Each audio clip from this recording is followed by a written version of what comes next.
Hello friends, आप सभी देख रहे हैं टेक्निकल एजुकेशन हिंदी। आज के इस वीडियो में हम बात करेंगे वेरियस इशूज।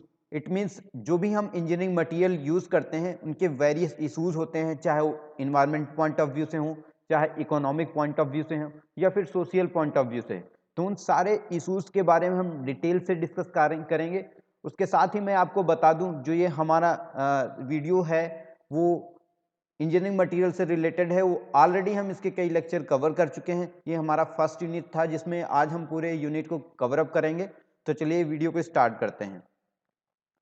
तो सबसे पहले जो हम बात करते हैं कि इंपॉर्टेंस ऑफ मटेरियल सिलेक्शंस। जो भी हम रॉ मटेरियल सिलेक्ट करते हैं फॉर इंजीनियरिंग एप्लीकेशंस के लिए, कोई भी इंजीनियरिंग ऑब्जेक्ट को बनाने के लिए, तो उसमें जो मटेरियल का सिलेक्शन वो काफ़ी ज़्यादा मेन रोल प्ले करता है। बिकॉज जैसा हम मटेरियल यूज़ करते हैं वो डायरेक्टली उस पर्टिकुलर प्रोडक्ट की परफॉर्मेंस और डिलीवरेबिलिटी के साथ साथ उसकी कॉस्ट को भी अफेक्ट करता है। वहीं अगर इकोनॉमिक इम्पैक्ट की बात करें तो जो भी हम मटेरियल सेलेक्ट करते हैं वो डायरेक्टली ओवरऑल कॉस्ट को अफेक्ट करता है हमारी प्रोडक्ट की। ओके, तो अब हम बात करते हैं, सबसे पहले इकोनॉमिक पॉइंट ऑफ व्यू से बात करेंगे, फिर जो भी हमारे इन्वायरमेंटल इश्यूज होंगे उनकी बात करेंगे, फिर हम फाइनली बात करेंगे जो भी हमारे सोशल पॉइंट ऑफ व्यू हैं उन पे डिस्कस करेंगे। तो चलिए बात करते हैं इकोनॉमिक इश्यूज के।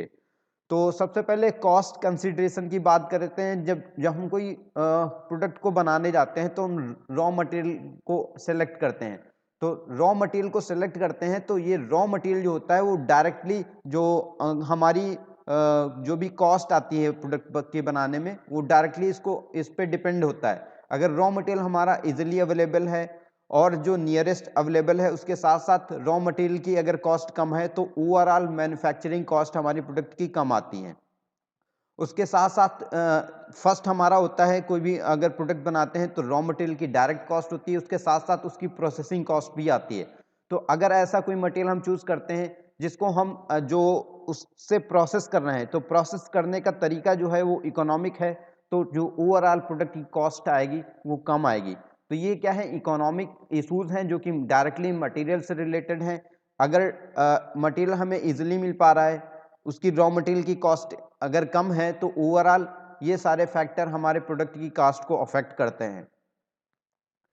अगर हम टोटल लाइफ साइकिल कॉस्ट की एनालिसिस करें तो अगर हम कोई ऐसा मटेरियल चूज करते हैं कि जिसकी लाइफ अगर कंपेयर करते हैं अदर चूज मटेरियल की, तो उसकी अगर लाइफ कॉस्ट एनालिसिस कम आती है तो उस जो लेस्ट कॉस्ट इफेक्टिव मटेरियल होता है उसको हम चूज करते हैं। इसको हम एग्जांपल के थ्रू समझना चाहें तो जैसा कि हम अगर कोई मोटर की बाइंडिंग करते हैं तो इसमें एक में कॉपर यूज करते हैं और एक में हम क्या करते हैं, जो एल्युमिनियम को यूज करते हैं। तो एल्युमिनियम हमारा क्या है, कम कॉस्टली आता है, कॉपर हमारा काफी कॉस्टली आता है।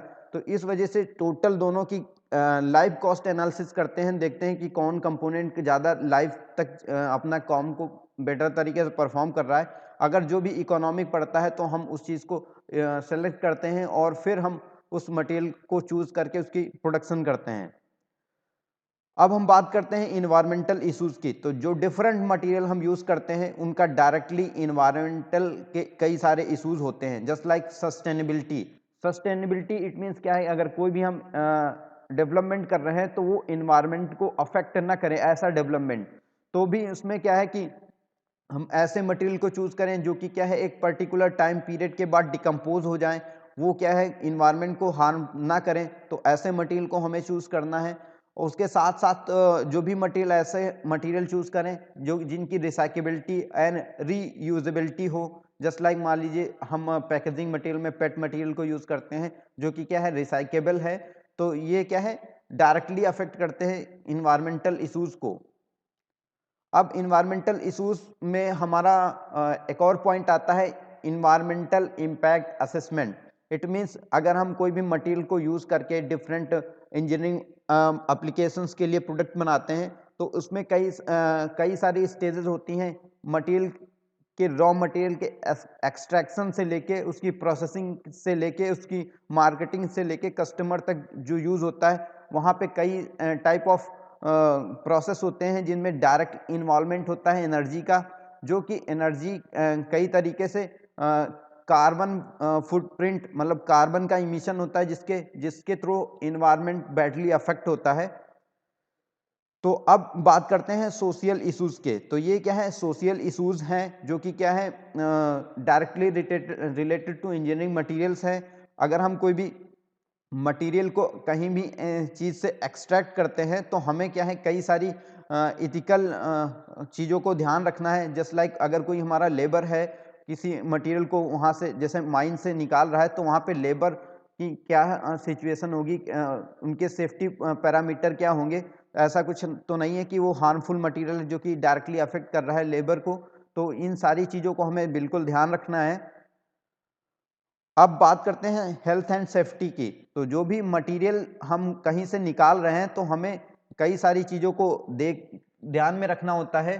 तो इन सेफ्टी पैरामीटर्स को जस्ट लाइक ये हमारे बहुत सारे सेफ्टी इक्विपमेंट्स हैं, इनको ले करके तब जाके हमें मटेरियल को एक्सट्रैक्ट करना है, यूज़ करना है। तो ये क्या है, मटेरियल रिलेटेड इश्यूज़ हैं जो कि हमें बिल्कुल ध्यान रखना है। तो ये सारे चीज़ें थी जो कि क्या है, मटेरियल इंजीनियरिंग मटेरियल के इश्यूज थे जो कि directly related to economic factor से रिलेटेड थे, इन्वायरमेंटल फैक्टर से रिलेटेड थे और सोशल फैक्टर से रिलेटेड थे। तो आई थिंक ये सारे फैक्टर आप इजी तरीके से समझ पाए होंगे। अगर ये वीडियो आपको अच्छा लगा तो प्लीज़ दोस्तों को शेयर करें। साथ ही अगर आप हमारे चैनल पर पहली बार आए तो चैनल को सब्सक्राइब कर लें। वहीं मैं आपको बता दूं कि अगर ये कंटिन्यू सीरीज में इसको मटेरियल इंजीनियरिंग पे हम करने वाले हैं, तो ये ऑलमोस्ट जो फर्स्ट यूनिट थी वो कवर अप हो चुकी है। इसकी सेकेंड यूनिट हम रिसेंटली स्टार्ट कर रहे हैं। तो चलिए आज के इस वीडियो में बस इतना ही। Okay, good bye.